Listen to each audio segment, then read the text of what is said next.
O crescimento da rejeição a Lula acendeu um sinal de alerta e causa preocupação ao PT nessa reta final das eleições. A campanha decidiu adotar uma série de ações para tentar conter o aumento do desgaste da imagem do petista, como a tentativa de aproximação a lideranças de diversos setores, o uso da presidenciável derrotada Simone Tebet e investidas aos evangélicos. Segundo o IPEC, o índice de eleitores que declararam não votar de jeito nenhum em Lula saltou de 33% em setembro para 42% agora. Já o presidente e candidato à reeleição, Jair Bolsonaro, vai no caminho contrário e diminuiu sua rejeição em 3% no mesmo período. O principal temor dos petistas é de que Lula e Bolsonaro atinjam empate técnico nas pesquisas. Mesmo não gostando das críticas que tem recebido de Simone Tebet, durante evento em Belford Roxo, nesta terça-feira, a campanha petista acatou parcialmente a sugestão de não usar a cor vermelha e pediu para que todos no palco utilizassem a cor branca. Outra estratégia discutida pelos petistas foi a tentativa de cooptar personalidades com apelo popular dentro e fora da política, como o apresentador Luciano Huck e o senador reeleito Romário. Você, Zé? O favoritismo do ex-presidente Lula caiu mesmo no buraco, no mata-burro. Isso é uma realidade. O desafio ali era vencer aquela etapa do primeiro turno que o presidente Jair Bolsonaro conseguiu, e agora é uma nova eleição e as pessoas estão vendo um ao lado do outro, podendo exatamente comparar. Eu costumo dizer que o que se tem notícia da primeira eleição no Brasil, ela foi através de aplausos e através de aprovação pública, né? Foi quando Pilatos colocou lado a lado Jesus e Barrabás. Ele, covarde, lavou as mãos, né? E pediu ao povo, mas ele tossia para libertar Jesus. A Bíblia fala em vários gestos dele que tentou libertar Jesus, mas a covardia dele não permitiu.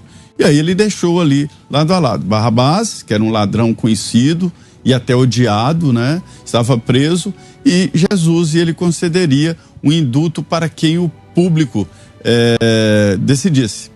E aí, estranhamente, o público libertou Barrabás e puniu Jesus exatamente por conta de César, que não poderia ser chamado de rei, porque o verdadeiro rei era César. Então, nessa primeira eleição que se tem notícia do mundo, o resultado foi errado. Então, eu digo isso para mostrar que o ser humano, às vezes, comete equívocos que serão cobrados no futuro. É o que eu falo sempre da Venezuela. Os netos, os filhos de hoje estão vivendo decisões lá atrás do Maduro, que elegeram e bateram palmas para o Maduro. E hoje está essa consequência drástica na Venezuela. Então nós estamos agora nos aproximando de um dia em que faremos uma decisão assim. Só que agora, em vez de ter Ciro, Tebet, não sei o quê, tem os dois, lado a lado, e o eleitor é que vai tomar a decisão. Tchau. Olha, com certeza o fato de agora nós termos uma disputa apenas entre os dois que já eram favoritos no primeiro turno vai acentuando essas diferenças e essa característica de guerra de rejeições que é essa eleição, que é essa campanha. O que essa pesquisa mostra é que, além de um aumento na rejeição do Lula, existe uma queda na rejeição de Bolsonaro. Bolsonaro ainda com uma rejeição maior, 48% de rejeição, ou seja, que as pessoas, né, não votariam de jeito nenhum naquele candidato. E Lula se aproximando dessa marca de Bolsonaro, né? Conforme vão passando os dias, essa diferença entre os dois vai diminuindo. Então, proximamente, né, em pouco tempo, pode chegar um empate técnico de rejeições. Isso é definidor para essa eleição e pode, inclusive, justamente demonstrar nas urnas uma corrida muito apertada, que pode ir para um lado, tanto para um lado quanto para o outro. Isso mostra que as pessoas estão votando não tanto naquele candidato que elas preferem realmente, naquele candidato que elas acreditam que tem as melhores propostas, até porque a gente não está vendo uma discussão séria sobre proposta, uma discussão aprofundada, mas sim naquele candidato que elas acham que é o menos pior ou melhor. Elas votam em alguém para que o outro perca, né? Não é nem uma discussão de menos pior, é uma discussão de ódio mesmo, de rejeição, né? e de intolerância. E em relação a propostas, o que se deveria estar discutindo, de fato, é o que o governo pretende fazer em relação a Declarações, por exemplo, que foram feitas por Paulo Guedes no mês passado, né, de que ele pretende mudar as regras da aposentadoria, gostaria de mudar as regras da aposentadoria, inclusive para servidores federais, estabelecendo um teto, acabando, né, na prática, aquela história de aposentadoria integral. Isso precisa de ser discutido, assim como precisa de ser discutido quem que Lula vai colocar como ministro da Economia, se vai respeitar a responsabilidade fiscal e como é essa reforma das leis trabalhistas que ele diz que pretende fazer. Diga, Ana.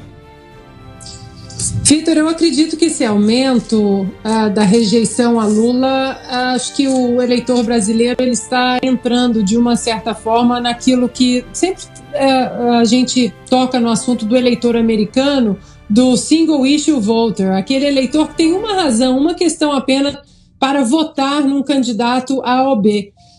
E nesse caso, a plataforma de governo do Lula, que não é clara, porque não existe plataforma, ele não fala quem serão seus ministros, o que ele fará, se ele vai respeitar o teto de gastos, se ele vai revogar as reformas importantes, mas uma das coisas que ele fala, e de maneira bem clara, é a regulação da mídia, das redes sociais e o aborto como política pública de saúde, né, como a política de saúde pública. E isso está pegando aí nos cristãos, né? Os cristãos podem não gostar de Bolsonaro, não gostar de Lula, mas cristão que é cristão defende a vida. E nesse caso tem um candidato só que defende a vida desde a sua concepção, a vida no ventre de suas mães. E eu acho que pela temperatura, que às vezes eu passo ali os olhos e converso com algumas pessoas nas redes sociais, até no inbox, né, fora do olho público ali da timeline, muita gente diz, olha, eu sou cristão e realmente não dá para apoiar abortista. E falando em religião, Vitor, eu só queria finalizar o meu comentário com uma informação que eu fui buscar aqui, já que nós falamos no começo do programa sobre a CNBB. No próprio site da CNBB, e eu acho importante trazer essa informação, porque sempre pensamos que a CNBB era um órgão que falava pelos católicos no Brasil. Pois bem, no próprio site da CNBB diz o seguinte, a CNBB é uma conferência episcopal, não faz parte da hierarquia da igreja como tal, que é formada pelo Papa e pelos bispos. A conferência é instituição eclesiástica, não existe para anular o poder dos bispos. Não confundir conferência episcopal. Fala Brazucas, obrigado por assistir. Continue ligado com a gente para receber as melhores notícias imparciais e do mundo conservador de direita.